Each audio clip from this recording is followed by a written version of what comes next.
Kevin did not kill Marcy. They did not prove that yet. They loved each other. It was not a perfect marriage. They had been together about 22 years as a married couple, good times, bad times. But it was, in fact, a failing marriage. Along the way, they managed to put their own interests aside so that they could raise these two wonderful kids that you saw, Megan and Ted. They were a great team, and Kevin speaks highly of his wife.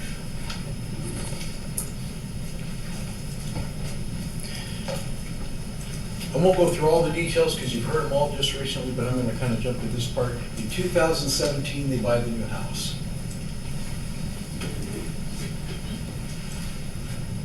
And you've heard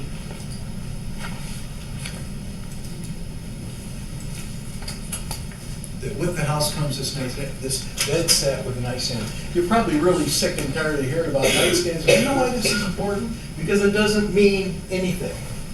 They have made the nightstand the centerpiece of their case. This is the bed set that came with the house in 2017. They paid about $800, I guess, for the entire lot. This piece went here. It was always there. Here's why it doesn't matter. Because even if, in fact, it wasn't there that night, Kevin was used to it being there. You know how it is when you walk into a room at night and you've been in that room a million times. You know how to walk around your bed. You know how to avoid the nightstand. You know how to avoid everything and find everything, even in the pitch black, because you've been there a million times. You have that muscle memory. It doesn't matter. And it's pitch black in that room. But at the same time, Kevin says it was there. And who else says it was there? Eric Miller said it was there. He didn't remember telling me that. So we can question his memory a little bit. But when I interviewed him, he said he saw the nightstand. Who else saw the nightstand? That was Silva. Mr. Silva came in. He said he saw it. He'd never even been in the house before. So was the nightstand there? Yes. Does it really matter? No. He said he cleared the nightstand, and for some reason the detective said, well, no, I saw the nightstand. It had things on top of it, so it wasn't clear. The nightstand was there. It doesn't matter. It's a red herring. They raised their kids and they arranged their lives so that they wouldn't have to have daycare. This is true cooperation of parents. They had their ups and downs. Kevin wasn't happy with the physical side of the relationship. He was very happy with her as a mother of his kids, loved that part. It was great for his kids, and he wanted what was best for his kids more than anything, more than for himself. So he stayed with her for the kids. He spared them from their arguments. He didn't tell them about the affair. He wasn't completely honest when it came to the affair. He hid it from his wife and his kids, but he told everybody else. Kevin is a very open person. Too open. He tells everybody that he has financial insecurity. He tells everybody he's not happy with his marriage because she spends too much money, she's not working enough, and she's not intimate with me enough. Tells everybody that stuff. He tells people he's having an affair. These are the same people that he called to his house that night when he needed help for his wife. He told, and this is important, the state keeps saying, without any basis at all, his story kept changing. He got interviewed 3 times, his story kept changing, and even here it kept changing. It didn't change.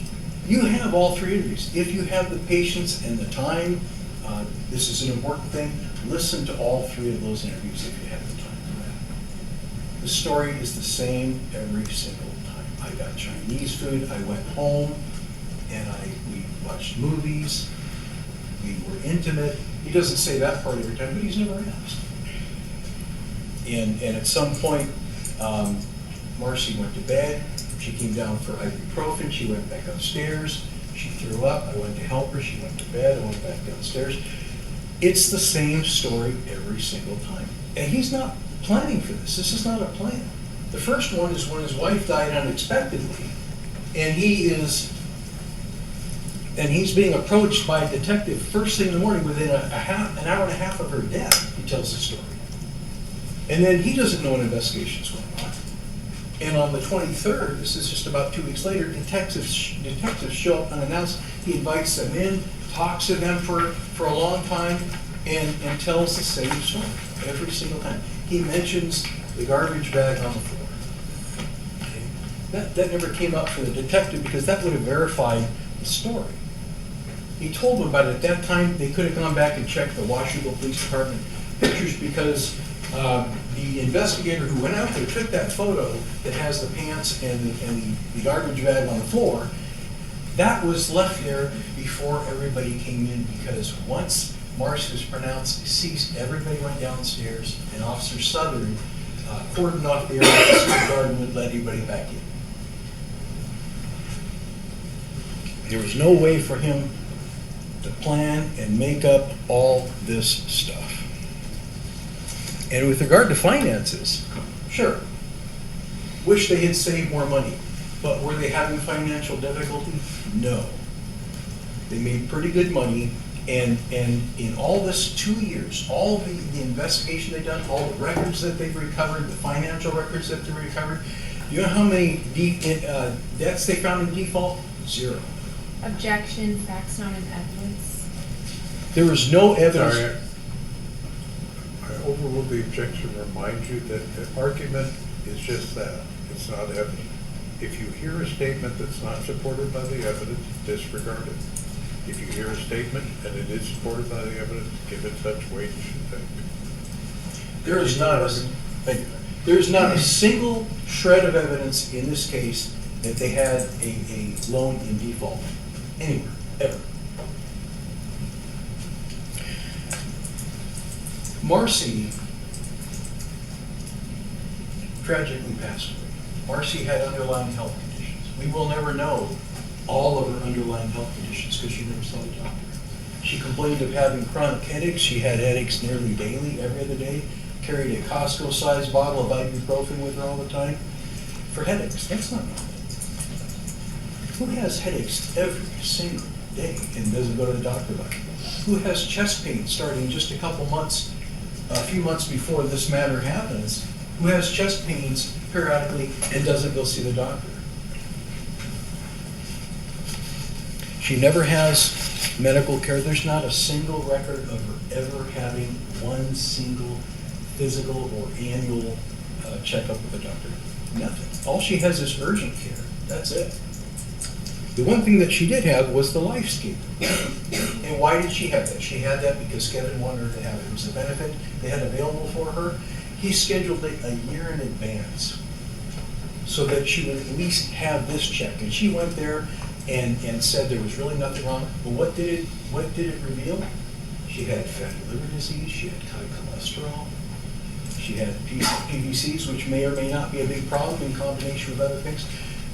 She also had a resting heart rate of 95, and back in the medical records that Dr. Stankus looked at, her resting heart rate was 100 at some of those visits. That's a high resting heart rate. And it means, according to Dr. Stankus, that her heart was not operating efficiently. When we have these kind of underlying conditions, it could lead to trouble. That's why we see the doctor, because we could run into a problem like Marcy did.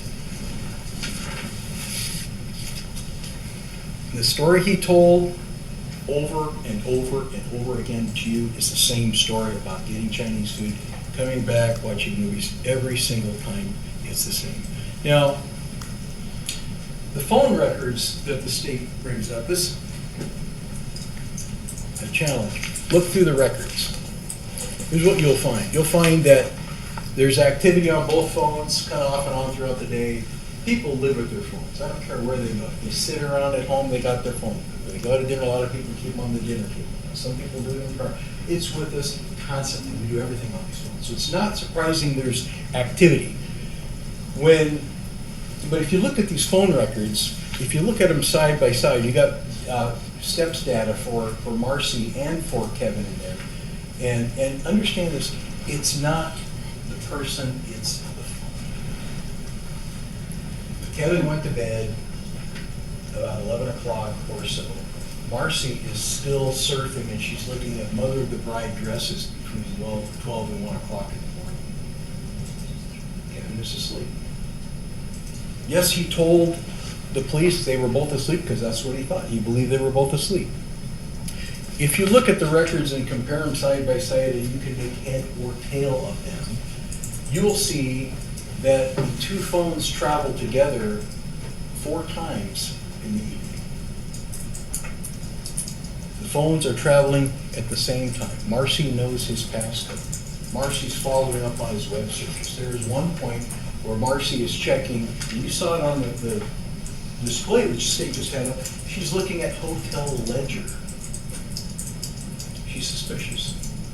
She's checking up on her husband. She's suspicious, and for good reason. On January 8th, Kevin wakes up to the dog limp. Now, this is where the exhibits that we have in are kind of important. The leggings that were brought in, they're in one of the exhibits that you have in the back there. If you do want to take them out, make sure you wear gloves, handle them carefully. They're important for a couple of reasons. One is they have pet hair all over. This would corroborate the fact that she was in bed when whatever happened. That's part of it. There's also a picture in one of these where she has a big burn stain on it. And I'm going to explain why that's really important in just a minute here. Kevin wakes up and he finds, she sees something's not right. There's kind of a shaking, he's having a hard time describing, and she realizes she's completely stiff. He's seen this before because he is a paramedic. He knows what a seizure looks like. It doesn't mean you have to diagnose the problem. You just have to recognize a seizure. It is a symptom. It's something that happens. He runs around the bed, checks on her after trying to quiet the dog down. He checks on her, and he can't wake her up. He's shouting at her. He can't wake her up, and so he lifts her on the floor. You know, this is the part where Kevin has had 2 years to come up with another reason why she got injured. He explained to you that he lowered her as carefully as he could, clearing the table onto the floor. Didn't touch her neck. He could have said, oh yeah, I was really in a hurry, I touched her neck. He didn't say that. He could have. He gently put her on the floor, he got her on the other side, and he rolled her up on her side. This is the part where his hand gets under her neck and comes around toward the front. This is the only time. He does not believe that he hurt her. Did he? Remember, this is 181 pounds of a stiff body, a person who's not cooperating, not helping, and this is Mr. West doing this all by himself from a dead sleep in the middle of the night in the dark. And he is trying to roll her gently on her side, which he did.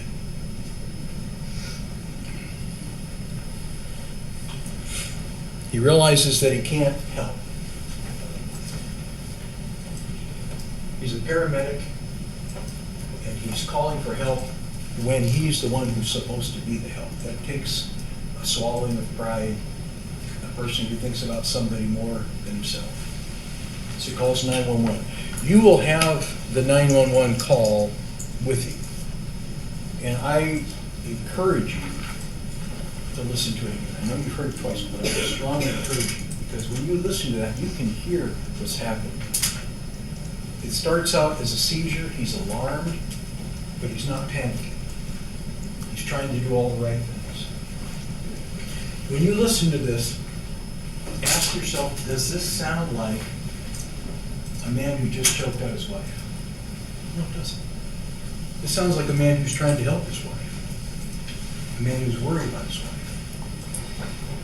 It progresses. It goes from a seizure, she stops seizing, and then she's not breathing. Now, look at the timestamp on this, because it is not until 3 minutes into the phone call that she stops breathing and the seizure stops. This is one of those long duration seizures that Dr. Stank has talked about, the ones that she has been caring for. She can watch the people, monitor their glucose levels. This is what we found out. You need one of these long sustained seizures. That's at least 3 minutes, plus maybe the minute before that it took Kevin to call the police, plus whatever was happening with her before he woke up. Sometimes they don't wake up when the dog whimpers, right? Sometimes Sadie can be whimpering and they don't get up, and Sadie goes down the hallway to find Megan. Maybe Sadie did, couldn't find Megan and came back. So we have minimum 4 to 5 minutes of an arch position, full body seizure. And now the reason that's important is because they brought the blood glucose level. Dr. Burt never considered it. She didn't check it. She was asked about it later. It's in the report, but she never saw it. It wasn't part of her analysis at all, because she wasn't looking for something that could truly explain it other than what was being proposed by the state. So a 300 glucose level is a very high level. It is not something that you would ordinarily expect from a strangulation, from a fight or flight situation. That's what Dr. Stanka said. She treats these people all the time. People have come in from a terrible fight, and she checks their glucose level right away. It's never like that. It never spikes at 300. She said it's most consistent with a heart attack and a seizure combination. Remember that Dr. Stankus, all the doctors you saw here, you saw a lot. She's the only one who's seen a live patient in the last 20 to 25 years. She sees them all the time. He goes to unlock the door at 7:23, minute 7:23 in the recording. He's gone for a total of 20 seconds open. The reason he does that, and the state brought this up, that the Halligan tool to demonstrate that somehow that he was causing delays because he didn't care or something like that. He professionally should know not to go down there and stop doing compressions. But he was gone 20 seconds. This is a man who knows that if he didn't, that the Halligan device is going to be on the engine, which might be 1, 2, 3 minutes later than an ambulance, which would not have one. So he's gone 20 seconds. It was a good judgment call that he made. He was doing his very best to make her chances of survival the best, to make the chances of her dying minimized. That is what he did. In the call, you'll also hear him say something like, "I should have known. I should have known." He's talking about when she threw up and he was caring for her. "I should have known. I should have done something. He should have helped." This is not a man who has just killed his wife. It makes no sense. The 911 call speaks volumes. So he calls 911, and what does he know? What is the one thing he knows? He's got a lot of choices here, okay? If the state said he killed her at around 2 o'clock in the morning or 3 o'clock in the morning, what would you have when the medics arrived? You'd have rigor mortis. You'd have lividity. And what did we hear from the witness? We don't try to resuscitate people with rigor mortis, lividity. We don't. They don't even touch that.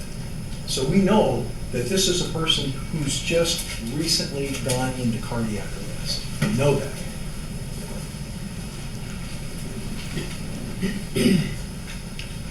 So what does he know when he makes that call? He knows that he's going to get anywhere between 4 and 9 paramedics and professionals who know what they're doing, who can assess the situation, who can scrutinize things. He knows he's going to get law enforcement. He knows that, and he knows there's going to be an autopsy if there's a death. He knows that. He's been doing this for a long time. They leave the eye gel in for the medical examiner because that's a request. So they know that. These paramedics understand that whole process. He knows who's coming, and the people who are coming, who are paramedics, what do they know? They know that he's told them he's not happy in his marriage. He's thinking about leaving her. He's thinking about leaving her soon. He's worried about finance. He's worried about his pension. He's calling all these people over to this situation when he just killed her. He had a lot of choices here. He didn't have to call 911. He could have left her and gone somewhere else. If he was really that diabolical, he could have tumbled her down the stairs. He could have done a whole lot of things. He could have gone to sleep in another room. He could have done all those things. And he was honest with me. He didn't sleep with her. Off and on he did. But he had all those choices, and the one thing he chose was to call the paramedics, which put him under scrutiny. It increased her chance of survival. If a person had just killed their wife or their spouse, just now, and they successfully revive that person, what a nightmare that would be. Guess who's going to point the finger and say, you just choked me up? He called and did his best to try to save her. His mind was clear and his judgment was good.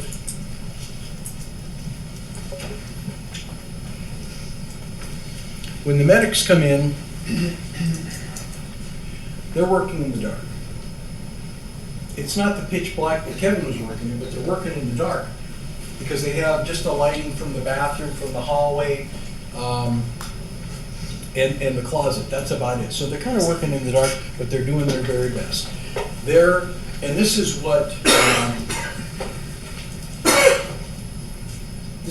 Eric Miller said.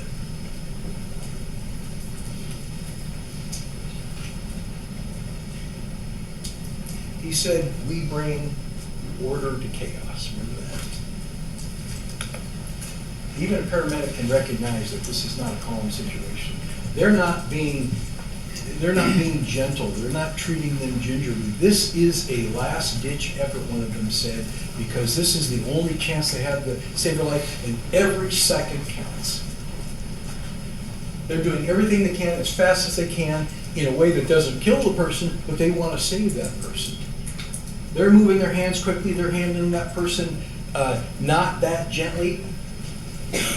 They're in there shouting orders. And, you heard someone in there yell, "I Joe." So these guys are going really fast. They're doing their best. They're very well-trained professionals.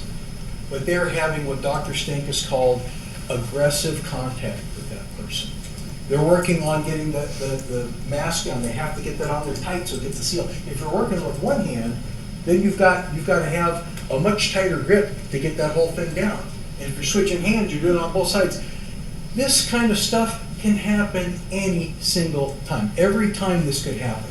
The EC grip they talked about had one finger up here, the other one's trailing below the chin line, and then they reach up on the mask and squeeze like that. The other one, and you saw Mark Woodland demonstrate this. Did you see the grip he put on that face when he was putting the tongue around, he was putting that up? He was grabbing very aggressively. They're not being gentle, and they have to pull that head back and up and tilt it back so that they get an open airway. And that can be a little more difficult in people who have a lot of extra tissue because it can have a tendency to kind of collapse on itself. So the opportunity for injury, for bruising, is significant in a case like this, even with professionals who are well-trained and doing their very, very best.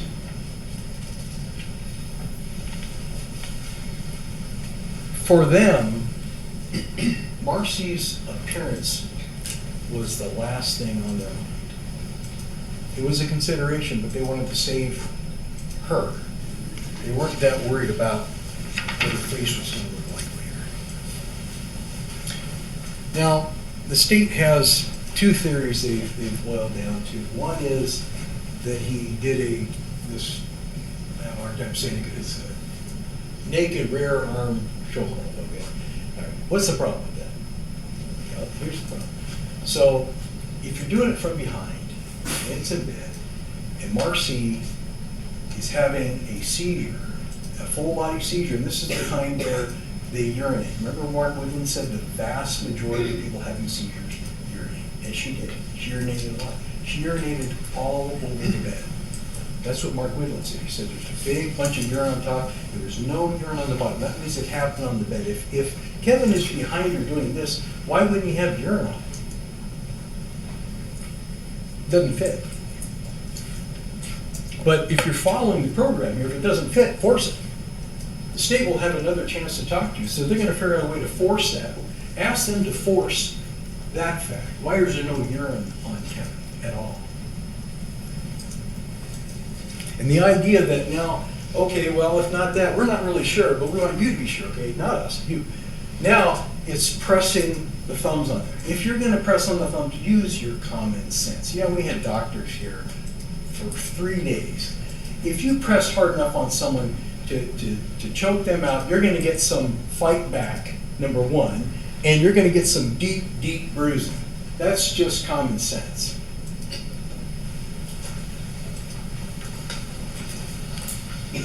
After Marcy passed away, you heard the testimony. He was going from hysterical to nothing, so just blank. Hysterical, nothing, just blank.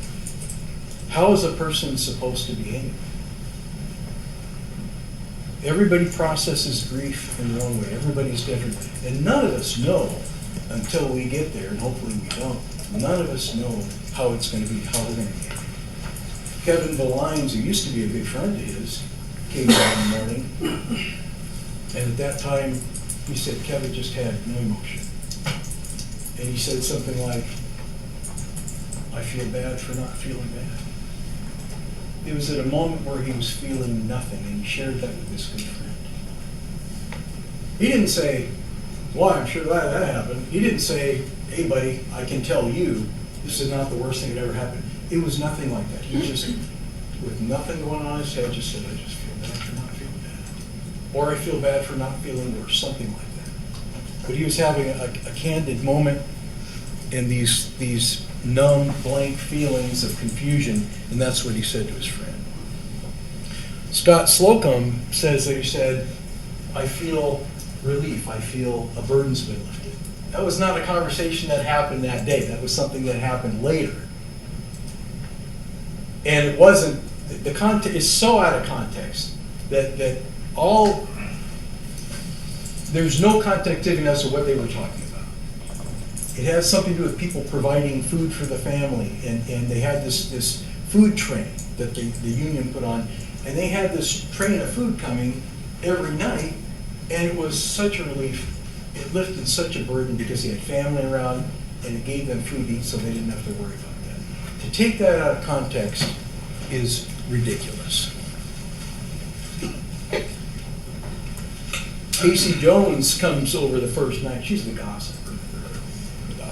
She's a friend of Katie Lindstrom. Well, Katie kind of distances herself from Casey and said, well, we work together. But they all shared that PC statement. Remember that? She shared the probable cause statement. That's the thing that has all bad stuff. Everything the state is trying to say is contained in that. And it's not necessarily available at that time, but Casey got a hold of it. She works for the fire department. She knows people. She got a hold of it. She emailed it to at least 5 people, she said. She said she got it from somebody else. So this thing is going around the fire department like wildfire, and it's just getting everybody thinking and talking. And so now suddenly, everything you do is suspicious. Every time you say you clear a table, you're clearing things off of it instead of getting somebody over it. Everything's being misinterpreted. You're being viewed in the most dim light possible. Casey says, well, he seemed happier than I'd ever seen him. He was happy, he was smiling, he was fake crying. Reminds me of that book, The Stranger by Dumas, where the guy's convicted because somebody said he didn't cry at his own mother's funeral. It has nothing to do with this. That's just gossip. They're making a big deal out of the fact that Kevin deleted messages from his phone. You saw the messages. You had them read to you. They're terrible. It's a fight between the parents. They're kind of going back and forth and accusing each other of stuff. Megan wanted the phone. Kevin wanted to give it to her. He didn't want her to have the last memory of her mother being this terrible fight that she had. It wasn't even that bad, actually. This kind of mean words going back and forth between her mother and her father. He got rid of those messages. And if you look at the dates he got rid of them, it was substantially after she passed away, and it was just before he gave the phone to Megan. The picture, as you come in the front door, there's a living room to the left, there's a picture up on the wall, and he had to look at it every single time he went out there. He loved his wife, but it was a painful memory. So he took it down, took it upstairs, he placed it against the wall so they wouldn't see it all the time, just to give themselves time to heal. Because she didn't just pass away, she died tragically and dramatically and unexpectedly. This is painful.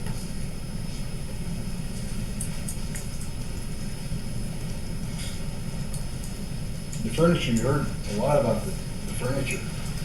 Didn't want to sleep in that furniture anymore. They never wanted it in the first place. And in some ways, it's kind of an honor to Marcy that he wanted to finally get rid of it, because they never really wanted this stuff. It was just convenient, and it was economically good to keep it when they first bought the house. So he doesn't get rid of it right away. This is not a guy who killed his wife. This is a guy who right after the storm, maybe around the 22nd, 21st, 20th, something like that, his friends helped him get rid of that stuff. His mother washed the sheets, his sister threw away Marcy's pillow, and his dad threw away the comforter. Kevin didn't do this stuff.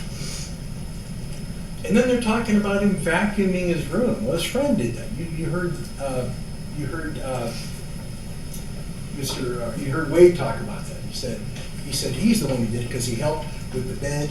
It was messy underneath. There's a lot of stuff under there, so he helped clean that up. But if you hear these things, if you want to make Kevin look bad, blame him for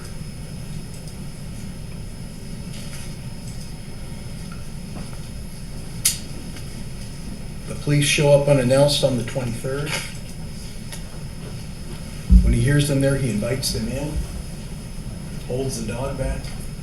You see the dog in the video? Dog's very protective. Dog barks. Dog that's very protective and barking, do you think a dog is going to sit by while somebody is strangling out one of their owners?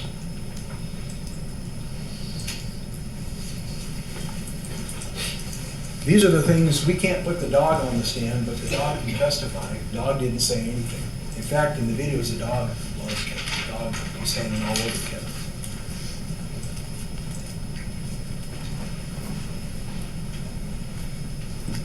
If you look at the searches, they talked about, we had Detective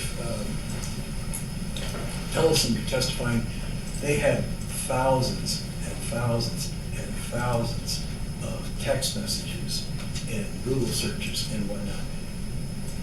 Kevin is about the most text-happy person you could know. He texts everybody prolifically. And all those thousands of messages and emails and searches, not once is there anything suspicious like how to kill your wife and get away with it, what to do with this, how to do that. There's nothing even related to her death as far as how to hide something, how to cover up something. When this happens, how does that happen? What can an autopsy reveal? Will a strangulation show up in an autopsy? Nothing like that. And they took his phones without notice. And all they can do is make a big deal out of the fact that he got rid of a bunch of nasty messages between him and his wife before he gave his daughter the phone.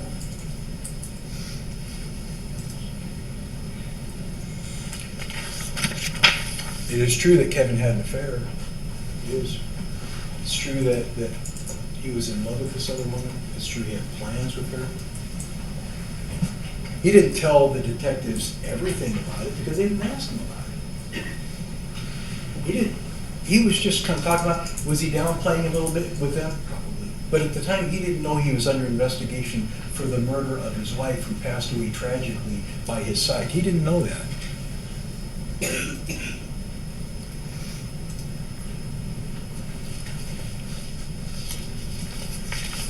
The thing about the dog is a little thing that I refer to as body language. There's certain things that are unspoken in a trial testimony we can't take, but we look at body language. Matters like this, people kind of scatter from one side to the other. We did it, we didn't do it, or I don't know, something like that. And you can see the people who read the PC statement around the firehouse, how they're kind of reticent to endorse him, except for one of the witnesses. But Kevin's kids, Megan and Ted, both still love him. They're both very close to their mother, and both very close to their father. And Ted said, I was close to both, but I was close to my mother. They're right by his side. They're standing with him. They love him, but they're being honest with you. But their body language tells you that they're still supporting him.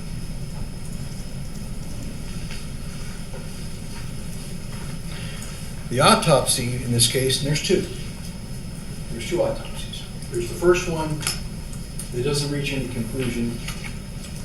The body's sent away to the funeral home. And here comes this part that they're trying to make it sound like it's routine. This is unheard of. You ever heard of this? We're done with the autopsy, we put the organs back in, we sew it up, we put it in the bag, we here, give it to the driver, and say, go, come on, you got it. And then somebody comes in and says, well, hey, they're having an affair. Objection, facts not in evidence.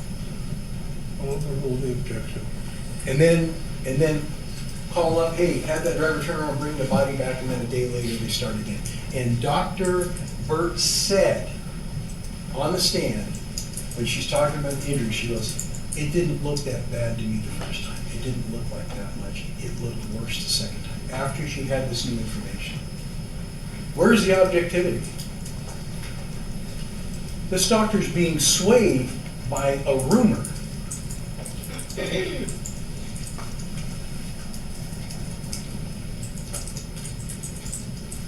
And the state's absolutely right. We don't have a real good explanation for the bump out of the head. We don't have a good explanation for the swelling around the esophagus. We don't. Kevin didn't cause it. He doesn't know how it got there. He's had a lot of time to think about it. Boy, if he had planned this and knew it was coming, he could have said, I heard her fall. He could have said she fell. He could have said so many things. He could have said I bumped her head on the nightstand when I was lowering to the floor because I was in a hurry and she was heavy. He didn't say any of that. He's had all this time to say that, and he never did. And the state keeps saying, well, you keep changing your story, but they haven't said how. Could it have been Ted's massage? No. Nobody knows. Dr. Burt said that it could be caused by a long, sustained pressure. Could cause that kind of bruising. And the reason we know that it's just a bruise, a contusion, and not a hematoma is because she didn't write it in the report. Remember what Dr. Nara said? I asked her, if there's a hematoma, would you put that in your report? Would you put the word in there? She goes, yes, I would. Did you see the word hematoma in Dr. Burt's report? No, I didn't. Here's the other side of that. Hematoma is the bump part. The bruise is the color. The hematoma is the bump part. And when the investigator, Christine Holroyd, went out there, what did she do? She said she palpated the skull. She's trained in this. They palpated, they touched the skull, felt it all over, looking for bumps. Did she find any bumps? No. She was there within 2 hours of Marcy's passing and didn't feel any bumps, and it doesn't show up in the doctor's report.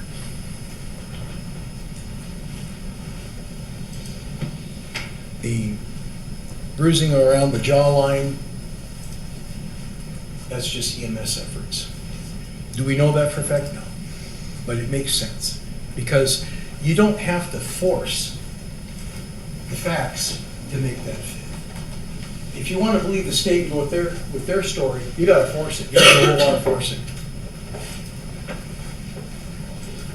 Now the bruising on the carotid sheath, this is quite telling. This is where the state doesn't even get close to beyond a reasonable doubt. Right here is that Dr.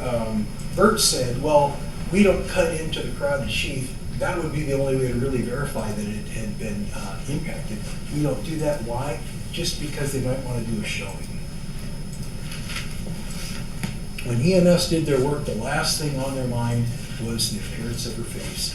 When Dr. Burt did it, the first thing on her mind was the appearance of her face. She didn't have to be sure. They want you to be sure, but Dr. Burt didn't think it was necessary. I don't need to be sure. I can just go ahead and jump to that conclusion. I don't have enough information because I didn't look, but I could jump to that conclusion. Now,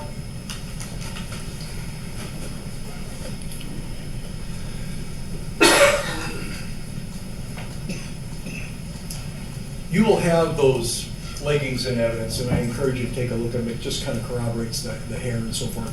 In the picture that I just showed you, that shows the large urine stain around here. The one that's just on top, but that doesn't reflect the large one that was on the bed. You know, so that would be something you can consider. This is the phone on the bed. This is the phone picture that Detective Lopez took that shows you where the phone was. This is corroborative of the idea that somebody early on took the nightstand, yep, I said it again, took the nightstand, moved it away, and took the phone off and threw it on the bed. Or maybe Marcy had the phone in her hands. Who knows? It doesn't matter.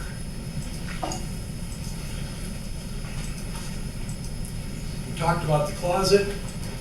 The detective made a big deal out of the fact that there was largely men's clothing in the closet, meaning that, and things were not real tidy, meaning that only a man could live there.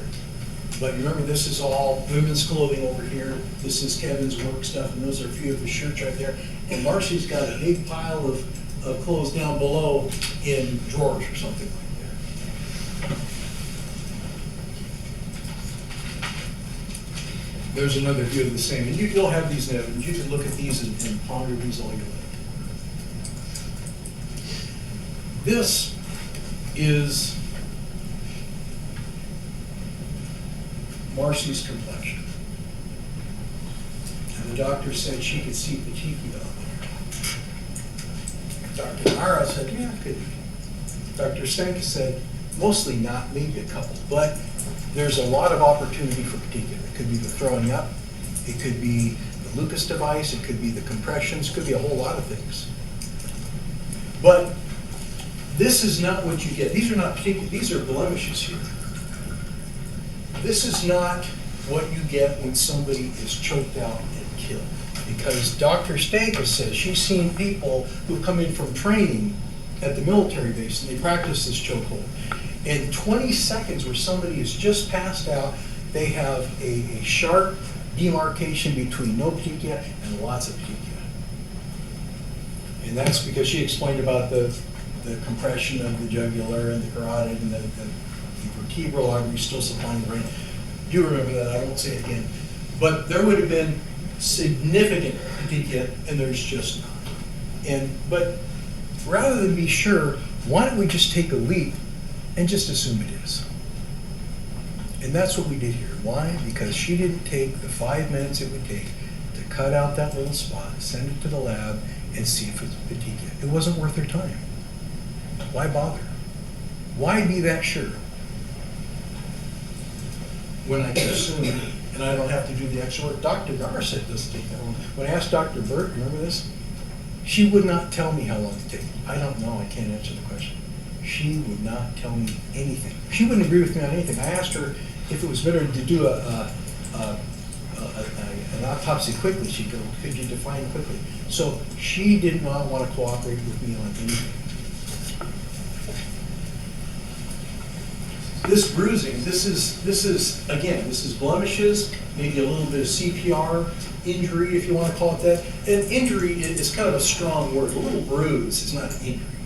Maybe in medical terms it is, but not in regular people speak. These are just blemishes on her face. It's just her complexion. I'm sorry to show you this again, but the doctor is looking at spots and saying, I don't know what to make of that. There's a little red dot there. She's just looking at photos. These are not photos she's been looking at recently. These are not photos she looked at the time. She didn't take them. She didn't review them. She didn't finish the autopsy till 2 days later. So she doesn't know what these are. She's just assuming. And this is a horrible picture. You can use your common sense. You know, you can give great weight to what experts say. You don't have to. You can use your common sense. The jury instruction says that. Because if you look at this, these shadows up here, she says are injuries. They're shadows. They're just shadows. This has been cut away. This part down here looks more like an injury when you look at it, but that's up to you to decide. But those are what she calls artifacts. That should mean in other words, she says, we probably did that when we were cutting in there. So take a good close look at these and judge for yourself. Those are not injuries. And if those are artifacts, why aren't these artifacts? She doesn't know.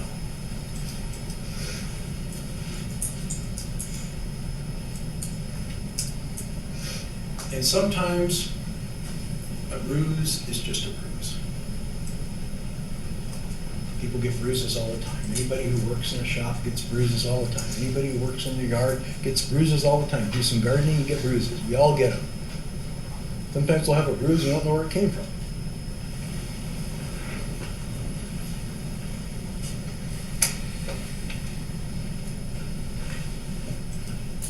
This is the part where the contusion is back here. This is where Ted said he was giving his deep massage. Again, do we know if that caused it? We don't. We have no idea. But she liked it hard. She liked it firm. She didn't complain. She wanted more, more, more.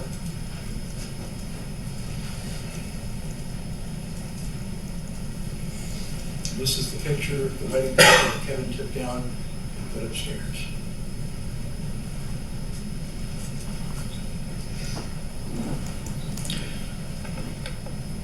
And the bottom line is the level of certainty you have to have is beyond a reasonable doubt. Not beyond all doubt, but beyond all reasonable doubt. What kind of certainty do we have here? What did Dr. Burt say? Every question was answered with could be, potentially. She must have said that 50 times. Could be, potentially, could be, potentially. That is not proof beyond a reasonable doubt.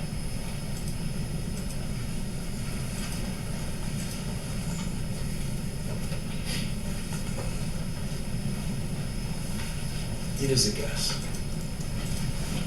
When you don't bother to verify petechia, you don't bother to cut into the carotid sheath because you want to save someone's face for viewing, you're missing information. You're making a decision based upon insufficient information. That is what we call a guess.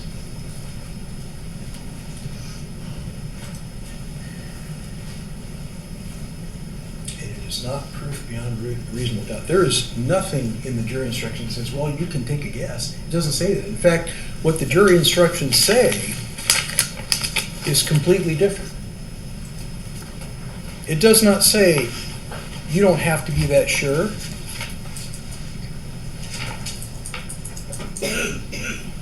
It says that if from such consideration, this is in your jury instruction, you're going to get this to go back with you. If from such consideration, after having looked at all the evidence, you have an abiding belief in the truth of the charge, then you are satisfied beyond a reasonable doubt. Abiding truth. You have to have an abiding belief. That is a belief that we save for our faith, for the love of our children. That's what an abiding belief is. It's a strongly held fundamental belief that doesn't change in 5 minutes or 5 days or 5 weeks. It doesn't change when you walk out the door. It is a decision you make based upon an abiding belief that lasts forever. They did not do that in this case. And there's another instruction that says that the fact that punishment may follow is not to be considered by you, insofar as it shall tend to make you careful. That's not in there by accident. That is intentional. That is to let you know how important this is. That is why we've been here for 2 full weeks. Thank you very much for staying with the whole time.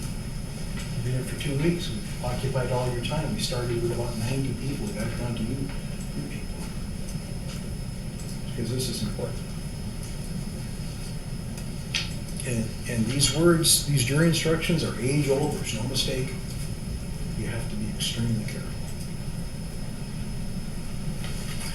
Ladies and gentlemen, I want to thank you so much for your time. Thank you for listening.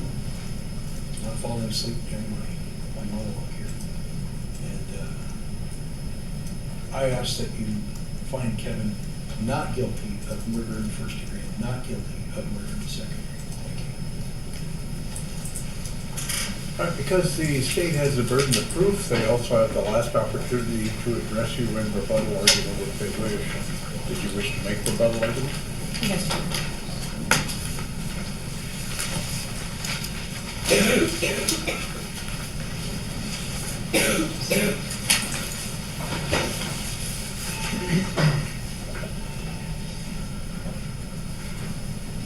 a lot. There was a lot in there that was not in evidence, that was not testified to by any person.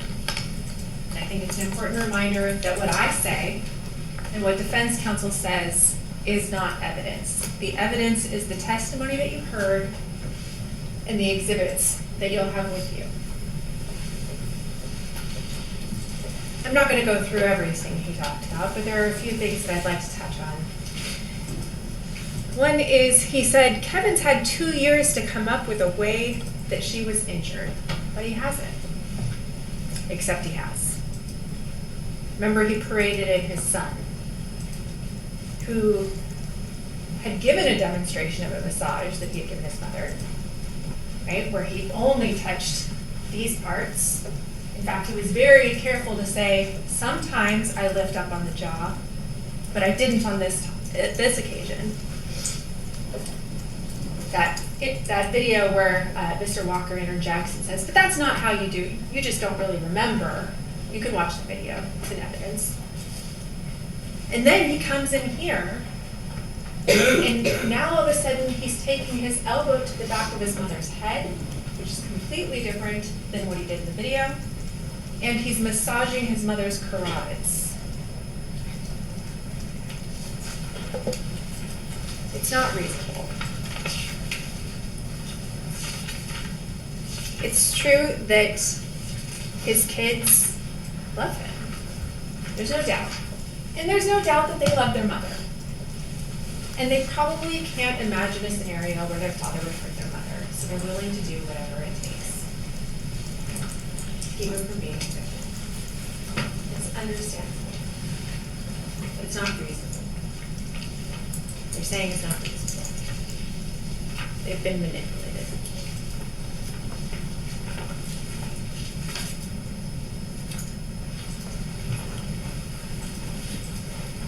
As far as the phone deletion that he was talking about, he's saying that, yes, of course, he deleted the fight because he was going to give Marcy's phone to his daughter, Megan. Except the information that was deleted was on Kevin's phone, not on Marcy's phone. That was not the phone that was being given to Megan. In any event, Marcy's phone was still in the house. Megan was back at UW. Megan hadn't taken the phone.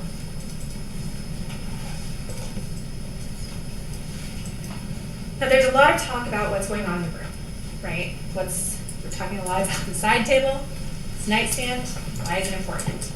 Well, it's not the smoking gun, right? It's something that comes up in one of his interviews. It's a little weird, where he says that he had to clear the nightstand to get her off the bed. And when they look at the body cam, there's no nightstand there. A little strange. It wouldn't be a big deal if he took the stand and said, I thought there was a nightstand, maybe there wasn't. He's doubling down. He just keeps saying, there was a nightstand, there was a nightstand. There's no nightstand. Why is he lying about it? The table was not there by Marcy's side, probably because they weren't really sleeping in the same room together at that stage. Remember, Chris Castle said that the defendant had made a comment that this was the first time they'd slept together in a while. And that makes sense when you look at their texts. They're continuing to make it an issue. They're bringing in additional exhibits of the bed and the nightstands. There's no one saying they moved it. There's no one observed moving it. The body-worn camera starts shortly after the paramedics arrive. The first person in is Rick Burnham. He says there's no nightstand. He didn't see it. He didn't move it. Take it for what it's worth. As far as the bed and the urine are concerned, we can't say definitively that there was urine in the bed, but Mark Woodland testified that there was a substance on the bed that was consistent with urine. Unfortunately, by the time law enforcement executes the search warrant, the bed is gone, the mattress is gone, the bedding is gone or washed. So it's hard to confirm, but her pants do have what appears to be urine on them. So it makes sense that there could be urine in the bed.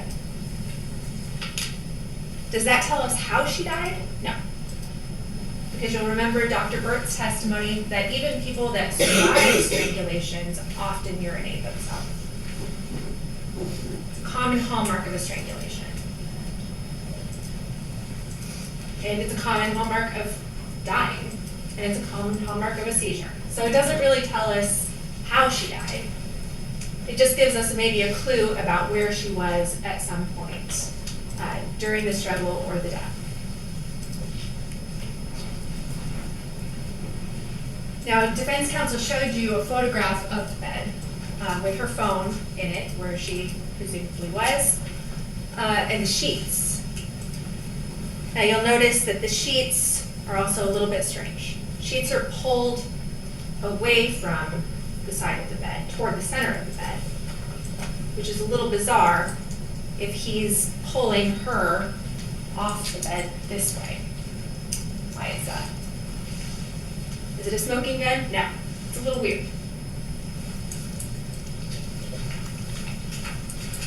Her hands are inside out, her bra is fastened strangely, she's wearing an underwire bra. There was a lot of discussion about the bra. Take it for what it's worth. It's things that are just a little bizarre. Do we fully understand their significance? Probably not. But it's possible that they didn't go to bed that night. It's possible that they were having a fight. It's possible that he had told her he was going to leave. Perhaps she told him she was going to leave. We don't know. We weren't there. But it certainly wasn't a situation where both parties went to bed, slept, and he awoke to a seizure. Because we can tell from the phones that he was up.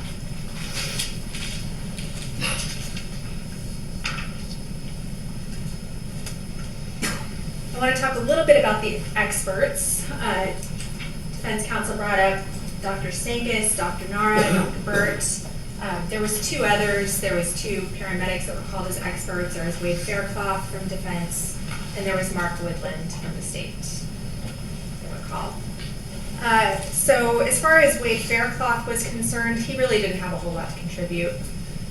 He said that he testified about the ETCO2 levels on a run sheet, but conceded that it doesn't tell you anything about when she actually died. That her levels could be consistent with somebody that died hours prior. Mark Woodland is arguably more qualified than Wade Fairclough. Mark Woodland is the EMS trainer, as you'll recall. He's the one that brought in the bag valve mask, the Lucas, things like that. He testified that Marcy's glucose level was inconsistent with someone in his training and experience who has just had a seizure, and testified again about what the ETCO2 levels showed and don't show. And he is consistent with Dr. Burt. Dr. Burt said that the glucose levels were more suggestive of a trauma, such as the strangulation, and whatever else happened, some sort of a blow. She's got some bruising on her elbows. We don't really know, but there was some sort of a struggle. And she explained to you in great detail what her findings were and why. She ultimately ruled that this case was asphyxia due to blunt neck trauma and a homicide. She did actually cut into the carotid sheaths. Defense counsel's a little bit confused. She didn't cut into the carotid artery. The carotid artery is the thing that takes the blood to the brain that they use for the embalming. Doesn't really matter. She was able to fully visualize the hemorrhaging to the carotid sheath. There wasn't an injury to the carotid artery, so there was no reason to cut into it. She was able to fully visualize that. She testified as to why that would be the case. The carotid sheath is a much thinner substance. It's more vascularized. The carotid sheath, the carotid artery and the jugular vein are thicker, more hardy, harder to damage. But that the hemorrhaging to the carotid sheath was consistent with the pressure that would cause occlusion of both, so cutting off the blood flow.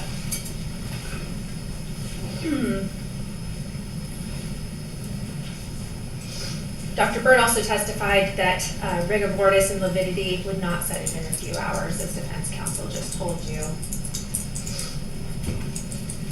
There was no testimony of that.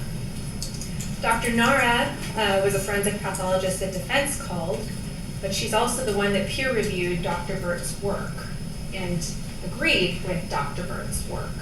She agreed to the cause and manner of death, blunt force trauma to the neck, asphyxia, and the manner of death being a homicide. Now, Dr. Stankus, she's not a forensic pathologist. She's not a trained death investigator.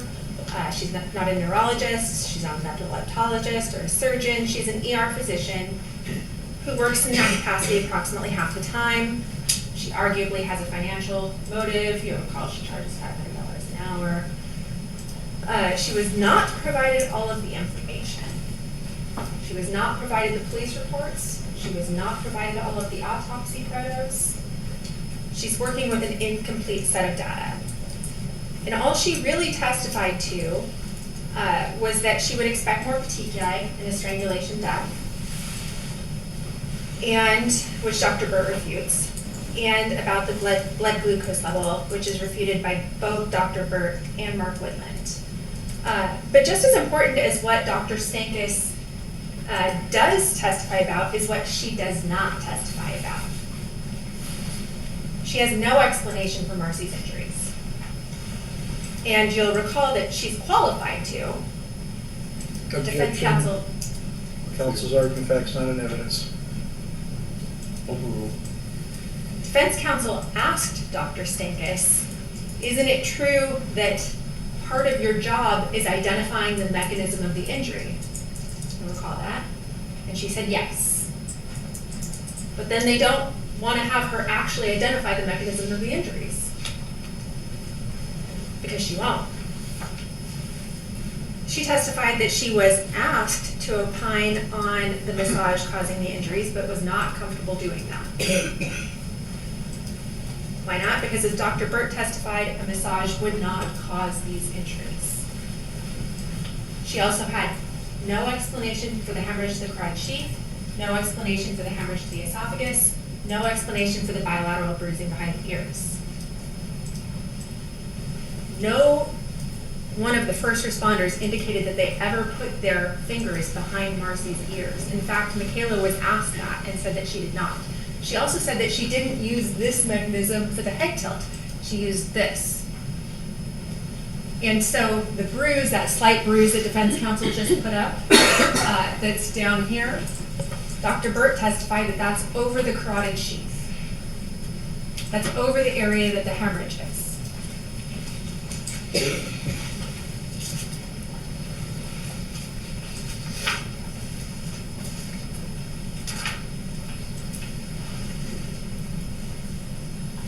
Now, defense counsel says Marcy has chronic headaches, right?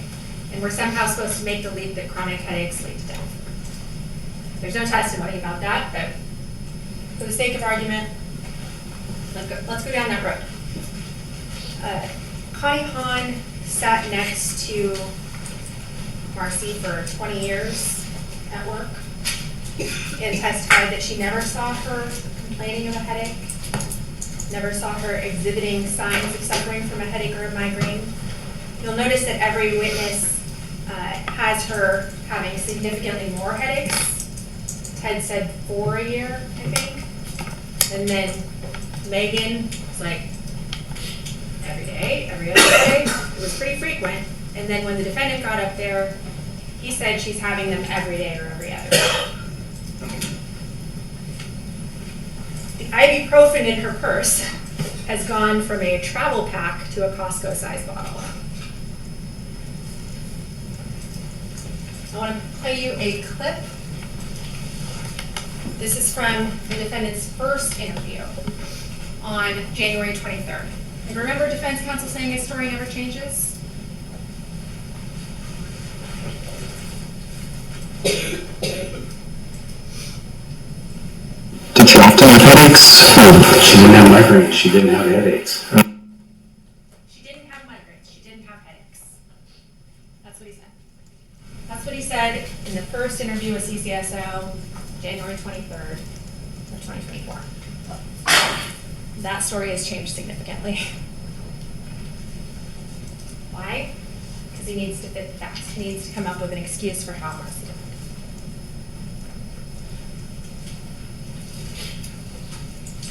Defense counsel would have you believe that Marcy basically caused her own death and that she caused the affair. They want you to believe that Marcy, her sedentary lifestyle, her bad eating habits, her fondness for Diet Coke. If you hear about Diet Coke or Diet Pepsi, it's got a pretty bad rap in this case. That's what killed her. And while they're at it, they want to also blame her for his affair with Cynthia. They want you to believe that lack of sex, poor housekeeping skills, lack of cooking, in opening and again closing, they talk about how she wouldn't go to social functions. We now have a pretty good idea that that's because she wasn't invited from the testimony of Casey. They paint a picture in court that's pretty consistent with the blaming in the fight from December 13th. The text between the defendant and Marcy just weeks prior to her death, where he's blaming her, much the same way they blamed her in court. But that was not who Marcy was. Marcy was a loving mother, she was a daughter, she was a friend, and she did not deserve what happened to her. The defendant in this case is willing to pin this on everyone and anyone. The first responders caused bruising. Ted caused the contusion, maybe the carotid hemorrhage. The cat caused him to have to empty the room. Marcy is blamed for a lot. And now, finally, she's blamed for carrying his phone around all night. According to the defense, the only person not responsible for any of this is the defendant.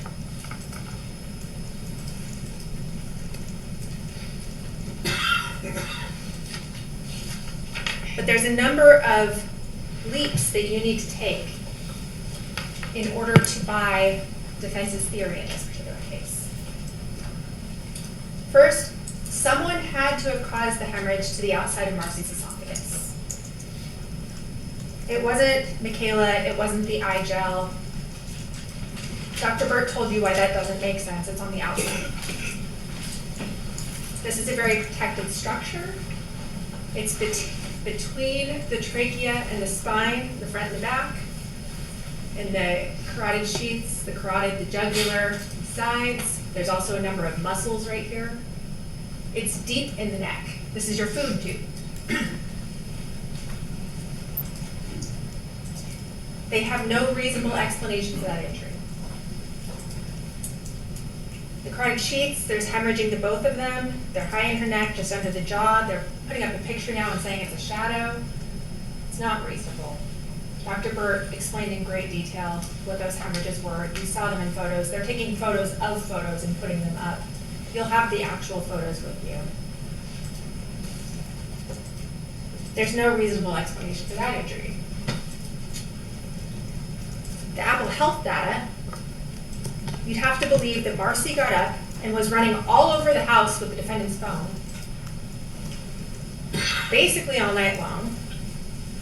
She has her own phone. If she's trying to go through his phone, that's not necessarily something you'd be running around the house for. Defense would have you believe that she had his phone until at least 4:21, where the phone takes 198 steps. And then she plugs it in on his side of the bed. She sneaks back to her side of the bed. She tucks herself in. She has a seizure and dies. It's not reasonable.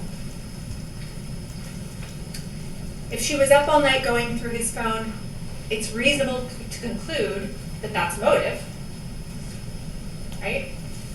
He wakes up to her going through his phone, but that's not what happened here. The person walking around with the defendant's phone was the defendant, probably trying to figure out what the heck he's gonna do after he had just strangled his wife. And the answer he came up with is stage an emergency, stage a medical event, and call your buddies.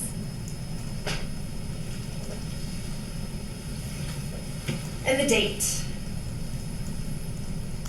You'd have to believe that it was just a coincidence. that she died from natural causes on the date that he told multiple members of Cynthia's family that he was going to leave her. Messages that he later tried to conceal by deleting them from his phone, not from the phone he gave me. The only reason he deleted them was to conceal them from law enforcement. The defense in this case has reminded you that the defendant is a firefighter many, many times. But uniforms do not change anatomy, and uniforms do not override medical evidence. This case is not about what Kevin West did as an occupation. This case is about what Kevin West did behind closed doors.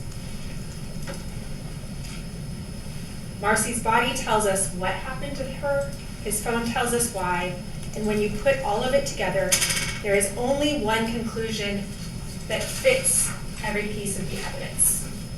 Marcy was killed by vascular strangulation at the hands of her husband. The law requires proof beyond a reasonable doubt, not proof beyond all doubt, and the standard has been met.